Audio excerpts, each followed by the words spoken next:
Hey everybody, Smooth T here. This is going to be a video about new atheism, a term which I find really hilarious because it demonstrates, more than anything else, the ignorance of the people who identify with this movement, that they actually think that atheists behaving intolerant of the of viewpoints they disagree with and behaving intolerant of religion is something new. That Richard Dawkins invented that, you know. Like I guess there was never a guy named Joseph Stalin, right? I guess there was never I guess Chairman Mao Zedong never said like religion is poison and it's the cause of all the ills in society and yada yada yada. I guess Karl Marx never existed. You know, no, new atheism, you know. Really cracks me up. Anyway, that's what my topic is going to be today. And what inspired this video is a little near miss I had with drama, because another YouTuber who I watch pretty regularly, and I'm not going to say who he is because I think what he's doing is shameless attention whoring, and I'm not going to encourage it.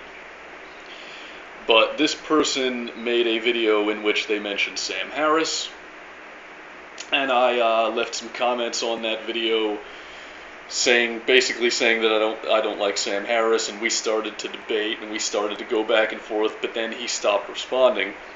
And then another person came to one of my videos that had nothing to do with any of this, and annoyingly left some comments like, hey, you know, you should challenge this guy to a debate. He just stopped replying to you. You're going to take that? You're going to take that? And by the way, the most pathetic thing about drama on the internet, now you would think the most pathetic thing would be the people who participate in it, but it's not. It's the toadies. It's these toadies that try to instigate this shit so that they can, you know, bait people into it and then sit back with a bucket of popcorn laughing while they watch the sparks fly. You know, and what cracks me up the most is like, if you want to see a debate happen, what's stopping you from doing it yourself? What's handicapping you? Why do I have to be your champion, knight in shining armor that fights this battle for you? I mean, if you want to debate the guy, you debate the guy. Don't try to don't try to fucking bait me into debating the guy. Like, hey, you gonna take that from him? You gonna take that from him? Fuck it. You know, what ended up happening is the dude who will remain nameless found out about that attempt to bait me into a debate, and he made a video challenging me like, oh, I'm on a higher level than you, and I'm gonna trample you, and I'm the biggest, toughest guy on the block, son. You can't step to this. And you know, I would like to explain real quickly why I don't do that shit anymore. For those of you who wonder, because I don't think this guy I'm talking about knows my history on YouTube, but he probably doesn't know that I used to make a lot of videos like that, and that's when I had a much bigger audience than I do now. I think my audience is like 1/10 the size that it was when I made drama videos, because that's what everybody wants to see, is stupid people acting immature and fucking trying to one up and disgrace one another. Let me tell you guys why I don't make videos like that anymore. Because it's not like I'm not tempted. I mean, if you read my comments, I'm still very much, you know, I'm still a catty, snarky person, just like I used to be. I haven't lost the gift of formulating creative insults. But the reason that I don't do this is that I found that the more attention I got on YouTube, and the more my fame began to grow, the less I enjoyed making videos, and the more I began to forget why I got into doing this in the first place, which was to have a sounding board for my ideas and the things that interest me. It's supposed to be me-tube. not everybody else tube. Right? Which is what it becomes when you pander for attention. You know, the more you try to impress everybody by winning these pissing contests and being the baddest motherfucker on the block, the more you build a cage for yourself. And then every time you want to talk about something that interests you, well, you got to think, oh, am I going to offend this demographic over here? Is this going to please that demographic over there? And what if these guys say this, and what if this guy says that? And pretty soon you're censoring yourself, and you're just dancing like a puppet on the strings for the audience. You're not really adding anything unique to the discourse. And I'm not going to name any names, but I've seen a couple of my former friends go down that path to an even greater extent than I did, and I'm sure a lot of you know what I'm talking about. And you know, the person that I'm referring to apparently is pretty miserable in his life, and like blogs about how depressed he is and how sad he is, and probably never occurs to him to ask why. Well, the reason why is because you've had to kill everything that makes you who you are.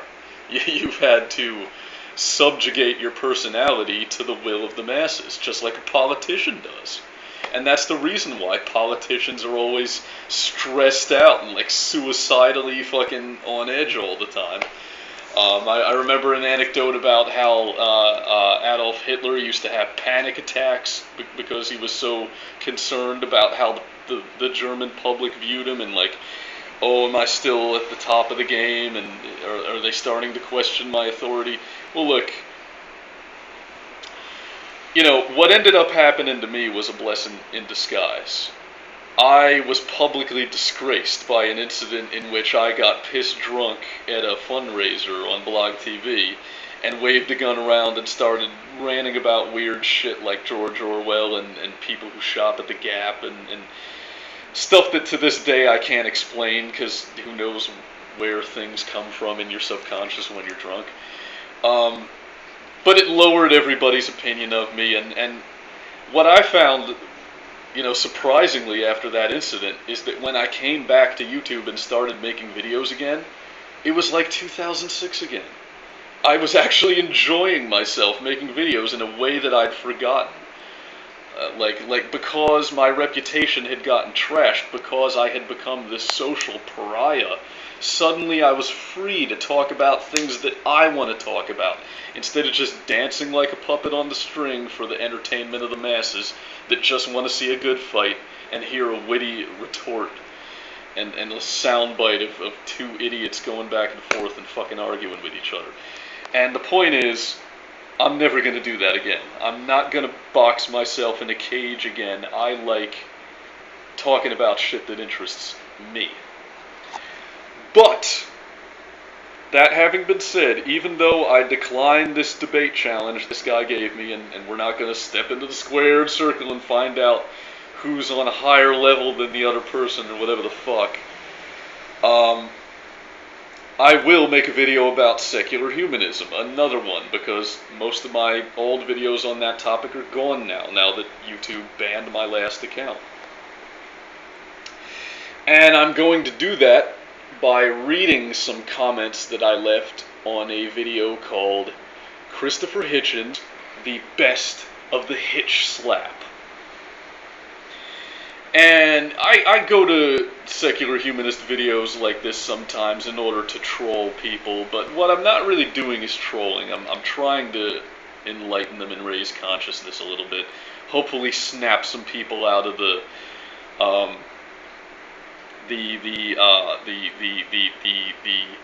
mob hypnosis that they're in. You know, and I do the same thing to the religious. Sometimes I'll go to the right-wing Christian right videos and I'll leave some comments on that.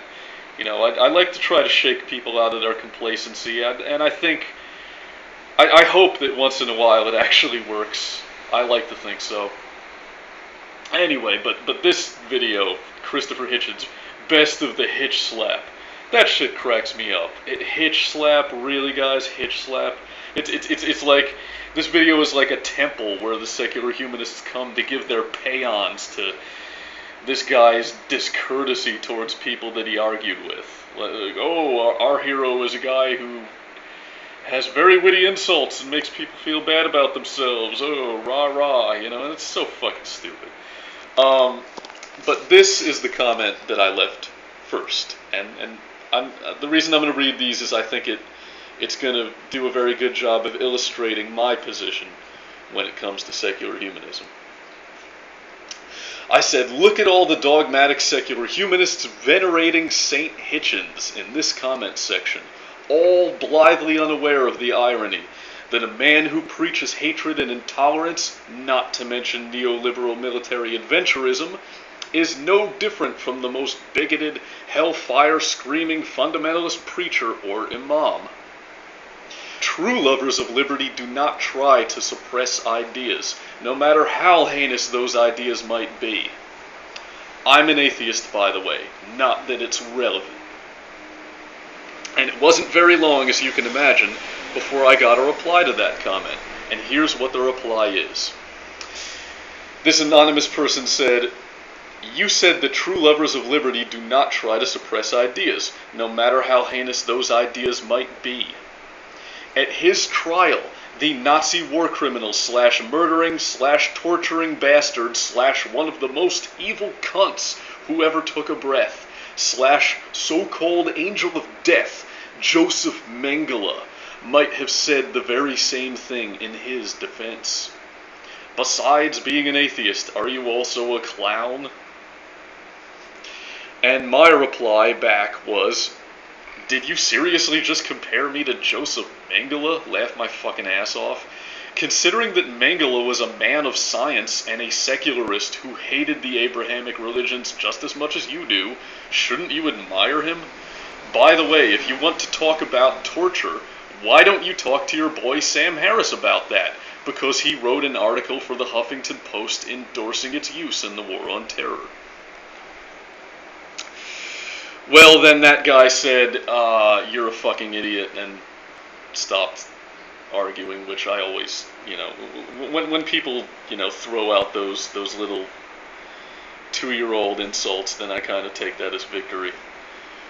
When I can make somebody regress to the level of childhood, I think that's a win. Well, then another person responded to my first comment on the video, and they said, "Hatred and intolerance of people is a very bad thing, but hatred and intolerance of ideas, which is what Hitchens was referring to, is something entirely different. Granted, I don't know if hatred is ever a healthy thing, but intolerance of bad ideas is vital for scientific, moral, and societal progress. Further, Hitchens has never advocated suppression of ideas, and I challenge you to prove me wrong. If you know anything about him and his system of values, you'd know that is an absolutely absurd claim." Okay. I don't know why I suddenly became illiterate for a second there. Well, my reply back was, "Intolerance of bad ideas is vital for scientific progress? What kind of secular humanist bumper sticker motto is that? Science has nothing to do with unfalsifiable claims." Hitch was an avowed Marxist who spoke often of banishing all religions from the discourse. His words. Given the history of violent religious persecution under communist regimes, I hardly think that it's a great leap of intuition to assume that Hitch was in favor of religious persecution, whether he explicitly stated it or not. And then that same person replied back again. And he said, "I'm not sure what your objection is to the sentence that you quoted. If you know anything about how science operates, then you know that the peer review process is merciless. If you can't back up your claims, you're simply not getting published, and your research won't get recognized. That's how it must work. and how I believe all truth claims should be treated. If Hitchens was anything, he was an anti-totalitarian. If you wouldn't agree with that, you have misunderstood him profoundly. Read his books. In other words, buy his Kool-Aid. And I responded back. And I said, it's fine to evaluate truth claims with skepticism and the objectivity of a scientist. If I didn't think so, I wouldn't be an atheist myself. But what isn't okay is forcing your beliefs on others, or attempting to banish someone from the discourse. That is the very essence of totalitarianism. And then the person replied back again. And he said, the reason that religious dogmatists don't deserve our attention in any intelligent discussion is the blatant irrationality of their discourse. It is perfectly rational to dismiss such views. By analogy, an astrologer submitting his research to a cosmology conference would likely be rejected. Nothing wrong with that. You keep claiming, implying that Hitchens would be okay with limiting free speech for religious people. Watch the following, and it should put your concerns to rest. And he gives me a link to a YouTube video where Hitchens is speaking and giving a lecture about free speech, and I'll get to that in a minute. So hold that thought about Hitchens and free speech, because I replied back to his comment, and this is what I said.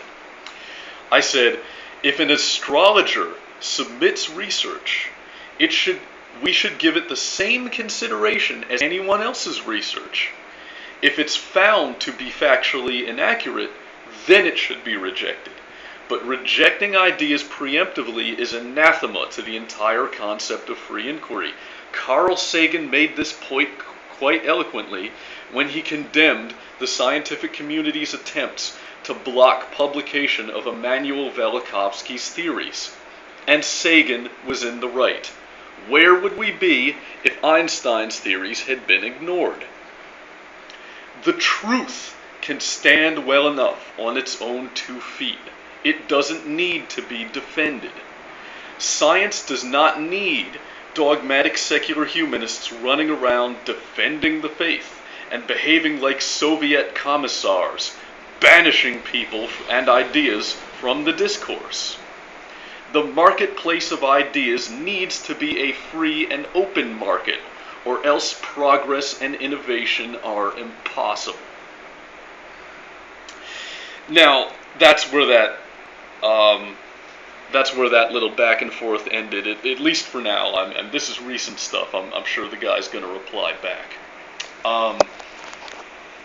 But I want to talk about Christopher Hitchens and his commitment to free speech. Because the video that the guy linked me to was a 20-minute long dissertation on free speech by Christopher Hitchens. And I'm going to make something clear. I don't hate Christopher Hitchens. I don't even hate Sam Harris, although I do think rather poorly of him since he endorses the use of torture. Christopher Hitchens, on the other hand, is someone I actually admired quite a bit. He was willing to let himself be waterboarded to protest the use of torture. And I find that admirable in the extreme. Obviously, his secular humanism is not one of the things about him that I admired. But, Christopher Hitchens made some of the most eloquent, powerful, and persuasive arguments in favor of free speech that I've ever heard. And, contrary to a lot of people's opinion of me, I have done a lot of reading in my life. But I think that Hitchens' pronouncements about free speech are some of the best that you'll find anywhere. Yet with that in mind, some of the best and most eloquent pronouncements on the topic of liberty that I've ever heard came from Thomas Jefferson, who was a slave owner. And the lesson to be learned here is that there's something in human nature called hypocrisy, and it's a bitch.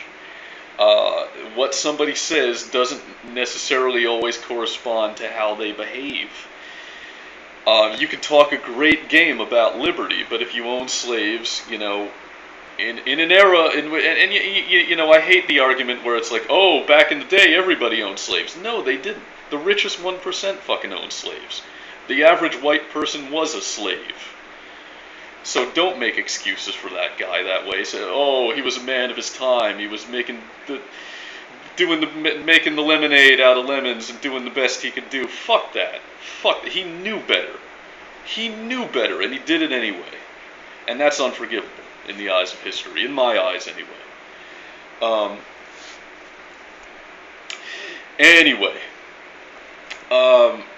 So while Christopher Hitchens might have talked a great game about free speech, I think that his secular humanism, or his Marxism, because he actually called himself a Marxist, most secular humanists lack that insight and self-awareness to realize that the new atheism isn't actually new at all. It's something that's been around for quite a while.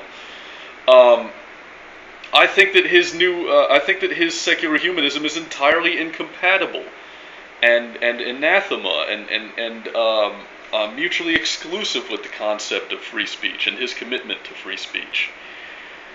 And you can see that clearly in his statement that religion needs to be banished from the discourse. We need to banish these people from the discourse. A person with a true commitment to free speech does not speak of banishing people from the discourse. How can anyone not see the contradiction in that? Okay, and like I said to this guy in the comments section of that video, the truth does not need to be defended against falsehoods. Okay? You don't need to defend the truth by tilting at windmills and going out and trying to destroy every false claim that's ever been made. Because a person with critical thinking skills, a rational person, will recognize the truth from among the bullshit. And a person who lacks that ability for critical thinking and free thought is never going to recognize the truth, even if you force feed it to them. And you see this so apparently in a lot of these secular humanists who talk so much about evolution, yet they don't understand evolutionary theory. And they've got a copy of the God delusion, but they've never taken a fucking biology class. And they'll name drop scientists like a aspiring actress at a cocktail party, name dropping actors to impress people, but they don't really understand the science. They don't understand critical thinking. They've just gone from drinking the religion Kool-Aid to drinking the science Kool-Aid. But they're still not thinking for themselves. They're still not exercising critical thinking skills, and they're still not exercising free thought. And the reason why I've been such a vocal critic of secular humanism and quote-unquote new atheism, and the reason that I continue to harp on this year after year, even though the atheist community and I have parted ways a long time ago, which, and let me reiterate, still don't believe in God. Still don't believe in God, guys. The reason I continue to harp on this is I don't think that the average person on the street who in America is a religious person, because as embarrassing as it is, this is a country where a shockingly high percentage of adults believe in angels, and that's their right. That's their fucking right to believe in angels, and fuck you, Sam Harris or Daniel Dennett or anybody, for thinking that you have the right to take that away from somebody. But I don't think the average person on the street understands what a danger secular humanism really is. I don't think they can tell the difference between an atheist like me and an atheist like Sam Harris, who talks about torturing people for the war on terror. I don't think they can tell the difference between an atheist like me and an atheist like Christopher Hitchens, who talks about banishing people from the discourse as if he's a Soviet commissar. Okay? And this is a very dangerous ideology, because I know where this road leads, and anybody who's studied history knows where it leads. It leads to the gulags, it leads to the secret police, it leads to psychology being used as a tool to treat the religious like it's a mental disorder. And you know, you could still see this in like communist, quote-unquote, communist China, which has all the bad parts of communism now and none of the good parts. You know, you can see this where the government is trying to suppress the Falun Dafa cult, and you know, religious persecution is always a problem where secular humanism, aka Marxism, gets involved, and that's why, as long as these new atheist people are on YouTube making videos and on front lines, fighting tooth and nail against that shit. Not that I'm saying ban the God delusion. Not that I'm saying ban Christopher Hitchens. I'm certainly not saying that, because like I said, the marketplace of ideas needs to be a free and open market. But I will be there calling a spade, calling these people authoritarian communists, because that's what the fuck they are, and pointing out that no matter how good of a game they talk about free speech, they don't really believe in it if they want to banish people from the discourse. So this has been The Smooth Terrorist. If you enjoyed this video, then download it, re-upload it, mirror it, parody it, make it your own. Because the commies at Google cannot censor me unless you let them. Keep it smooth.